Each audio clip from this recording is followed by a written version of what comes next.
이 시간은 남북 고위급 접촉에 직접 대표단으로 참여했던 홍영표 통일부 장관 인터뷰로 준비를 했었습니다. 그런데 통일부 장관이 어젯밤 돌연 저희 뉴스쇼 팀에 인터뷰 취소 입장을 전해왔습니다. 상황이 예민해져서 인터뷰가 곤란해졌다라는 설명이었는데요. 남북 고위급 접촉 합의 후 진행 상황, 뭔가 문제가 있다고 봐야 하는 걸까요? 자, 국회 외교통일위원회 위원을 지냈던 새정치민주연합 우상호 의원과 함께 남북의 협상 결과 자세히 짚어보겠습니다. 의원님 안녕하십니까? 네네, 안녕하세요. 예, 급하게 연락드렸는데 응해 주셨습니다. 고맙습니다.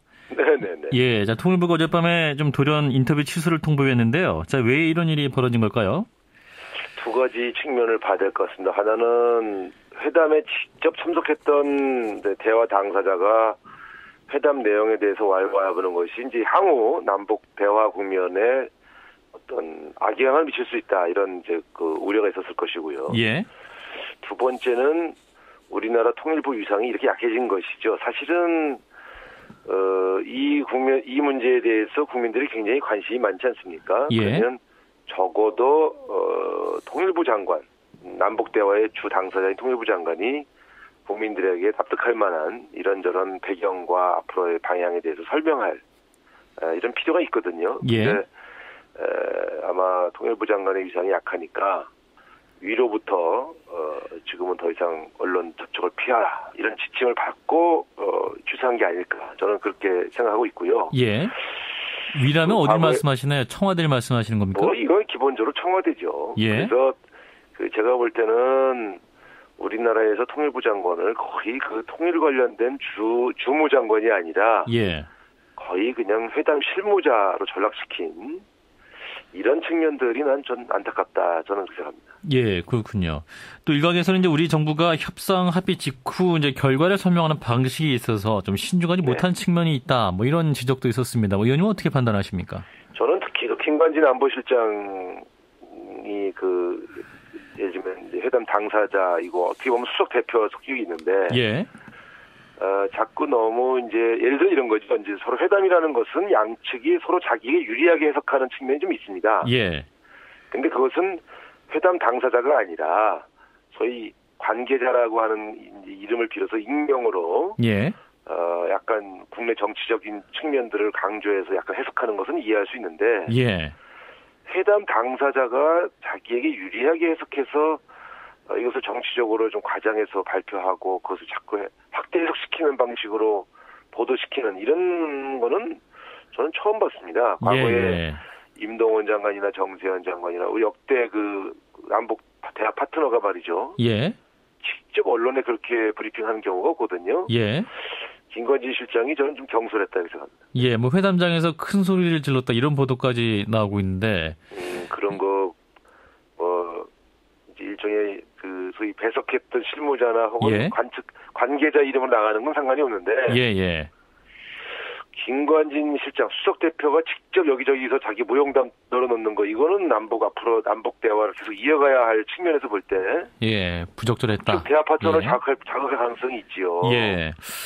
신중하지 못습니다. 이걸 정치적으로 활용하려는 목적이 있지 않는 한 회담 수석 대표쯤 되는 사람들은 평생 입을 닫고 가야 됩니다. 예.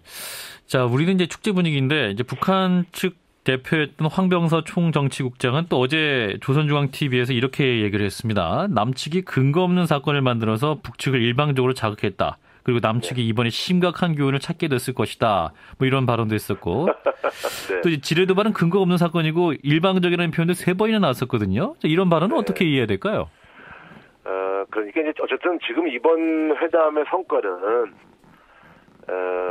아주 일촉즉발의 군사적 긴장 상태를 대화 국면으로 바꿨고, 또 앞으로 남북이 대화를 통해서 이제 더 이상 이런 일이 없게 만들기 위한 모멘텀을 만들었다는데 의미를 찾아야 되는 거 아니겠습니까? 예. 제가 김관진 수석 대표를 비판한 것과 똑같이 황병서 북쪽의 수석 대표도 예.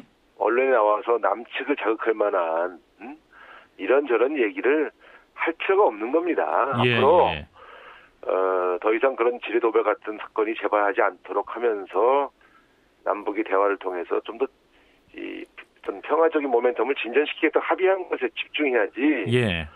자꾸 그 회담 내용을 가지고 자기식 해석을 해서 남측은 북쪽이 완벽하게 사과했다고 하고 북쪽은 네. 남측한테 사과한 적 없고 북측이 오해했다 이렇게 얘기하면 예. 앞으로 이 남북 대화가 되겠습니까? 그러니까 네. 서로 수석 대표들은 숨어 있어야 된다. 이건 똑같습니다. 남쪽 대표든 북쪽 대표든 언론에 가서 자꾸 자기 국민들을 상대로 선동하면 안 되죠. 예, 예.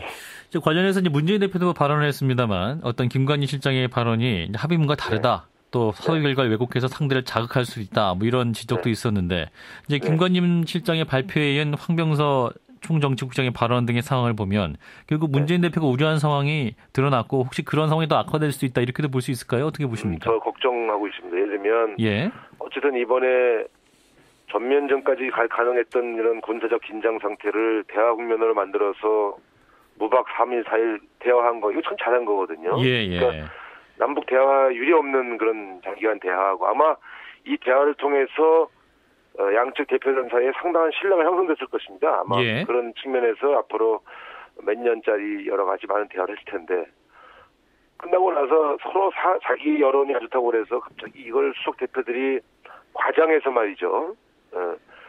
소위 말하면 상대방이 합의해 준 게 아니라 자기가 했던 얘기를 하고 다니면 예. 앞으로 합의한 내용들이 지켜질까 하는 우려가 있거든요. 그런 측면에서 국내 여론이 약간 일부 특히 자기 지지층에서 출렁한 게 있다고 해서 예. 남북 대화에 응한 사람들이 자꾸 과장해서 이거 사실은 우리가 이긴 거야 이런 얘기하고 다니면 저는 위험하다. 북쪽도 자극될 것이고 북쪽도 마찬가지죠. 지금 황병서 같은 사람이 저렇게 얘기하면 남측의 언론들이 이거 우리 모르게 뭐라고 얘기한 거야 이런 의심할 거 아닙니까? 예. 이래갖고서 어떻게 앞으로 서로 수석 대표 간에 합의한 내용이 앞으로 지켜지겠습니까? 그런 점에서 양쪽 대표단이 입이 무거워야죠. 지금 제가 볼 때는 별 얘기 다 했겠죠. 또 김관진 수석도 하고 싶은 얘기 마음대로 안 했겠습니까? 예. 또 그런 측면에서는 회담 잘했는데 끝나고 나서 자꾸 이렇게 자기 쪽에 유리하게 해석하고 가장하는 거. 네. 이건 굉장히 위험합니다. 네, 근데 협의문 내용 중에 이제 북한이 앞으로의 무력 도발 재발 방지를 확실히 약속한 것이냐 이런 부분도 논란인데 이제 그렇게 봐도 될까요? 저는 과거의 그 남북 회담보다 이번 합의문이 상당히 진일보했다고 봅니다. 예. 그러면서 이게 명시적으로 완전히 무릎을 꿇은 것이냐 이렇게 해석한다면요. 네. 완전히 무릎을 꿇은 건 아닙니다. 네. 그러나 과거보다 진일보한 그 입장을 낸 것은 틀림이 없습니다. 그래서 예. 이번에 완전히 무릎을 꿇리려고 했다기보다는 사실은 더 이상 이런 사건이 발생하지 않게 하기 위한 남북 회담의 여러 가지 모멘텀을 유지하고 또 북쪽의 유감 표명을 이끌어내고 다시는 이런 일이 발생하지 않기 위해서 앞으로 이런 일을 안 하겠습니다. 이런 명시의 약속은 아니지만 예. 오히려 남북 간의 회담, 이산가족 상봉 등의 교류와 새로운 평화적 환경을 조성해서 이런 일이 발생하지 않게 만들자라고 하는 합의를 이끌어냈다는 점에서 저는 이것이야말로 확실한 재발 방지 약속이다. 네네. 예, 이렇게 해석해야 된다 생각합니다. 네. 예, 일단 한반도 긴장이 완화됐고 또 남북 고위급 접촉이 있었고 대화를 시작했다는 점에서 큰 평가를 해야 된다 이런 말씀이신 것 같은데. 지금까지 항상 이랬습니다. 남북 대화가 진행되는 동안에 북측은 도발한 적이 없습니다. 예. 근데 대화가 끊기거나 북측이 원하는 그런 대화 방식이 진행되지 않을 때 항상 도발했거든요. 예. 도발에 대한 재발 방지 약속은 사실은 대화 국면을 계속 유지하는 것이 가장 확실한 것입니다. 예, 근데 일각에서는 이제 이번 합의 결과물이 공동 보도문 형식을 취했기 때문에 합의의 구속력이 좀 떨어지는 것은 아니냐 이런 우려도 있습니다만. 이 북한의 소위 말하면 그 조선중앙방송을 통해서 당의 공식 방침을 발표하는 것 같이 확고한 약속이 어디 있겠습니까? 예. 그런 면에서 저는 남북의 소위 말하면 북한의 2인자가 왔지 않습니까? 예. 특히 그 김정은의 지침을 받아서 공동보도문을 만든 것이기 때문에 이 보도문의 유효성은 굉장히 확실하다. 이렇게 생각합니다. 예, 그렇군요. 그래서 이 분위기가 이제 남북 정상회담까지 이어질 수 있을 것이냐 이게 이제 관심거리인데 자, 의원님 어떻게 보세요? 현 정권에서 가능하리라고 보십니까? 글쎄, 저희 야당은 남북 정상회담을 하는 것이 바람직하다 이런 입장입니다만 지금까지 박근혜 대통령이 신뢰 프로세스라고 하는 큰 틀에서 유지해온 그 원칙에서 보면 적어도 이번 회담에서 약속된 내용을 남북이 지키는 일정한 과정을 지켜본 연후에나 정상회담이 가능할 것 같습니다. 그러니까 예. 박근혜 대통령이 정상회담을 안 하겠다고 하신 적은 없는데 적어도 전제 조건이 달성된 것을 좀 지켜본 이후에 하지 않겠느냐. 근데 제가 볼 땐 남북 정상회담을 임기 말에 하는 것은 참 별 의미가 없거든요. 예. 결국은 그 약속을 지키기가 어렵지 않습니까? 네. 그런 점에서 저는 어렵지만 지금이라도 남북 정상회담의 모멘텀을 이어가는 것이 좋겠다. 그래서 이번 회담에서 합의된 내용을 좀 신속하게 진행을 해서 서로 신뢰를 쌓은 이후에 예. 내년 초라도 정상회담을 진행하는 것이 바람직하다 저는 그렇게 생각합니다. 그러니까 의원님 말씀은 이제 과거 정부의 선례를 보면 거의 임기 말에 이제 어떤 깜짝 이벤트 형식으로 좀 그 정상회담이 있었는데 이제 네. 만약에 추진하려면 빨리 해서 좀 뭔가 남북 관계 의미 있는 성과가 나올 수 있도록 좀 서두를 필요도 있겠다라는 말씀이시네요. 이 전임 대통령이 임기 말에 약속한 거를 후임 대통령이 잘 안 지키지 않습니까? 예. 그런 측면에서 말씀드린 것이죠. 그러니까 예. 남북 정상회담의 약속을 유효하게 만들려면 그래도 너무 임기 말에 하는 것보단 좀 빨리 서둘러서 하는 게 좋다. 그러나 지금 박근혜 대통령이 별로 지금까지 워낙 대결 국면을 이어왔기 때문에 예. 바로 만날 명분이 없지 않겠습니까? 네. 그런 측면에서는 지금 9월부터 12월 사이에 남북 관계를 급 진전시켜 놓고 그걸 토대로 이제 내년 초쯤에 만나는 게 좋겠다. 저는 그렇게 생각하고 있습니다. 예, 말씀 여기까지 드릴게요. 고맙습니다. 네, 감사합니다. 네, 새정치민주연합의 우상호 의원이었습니다.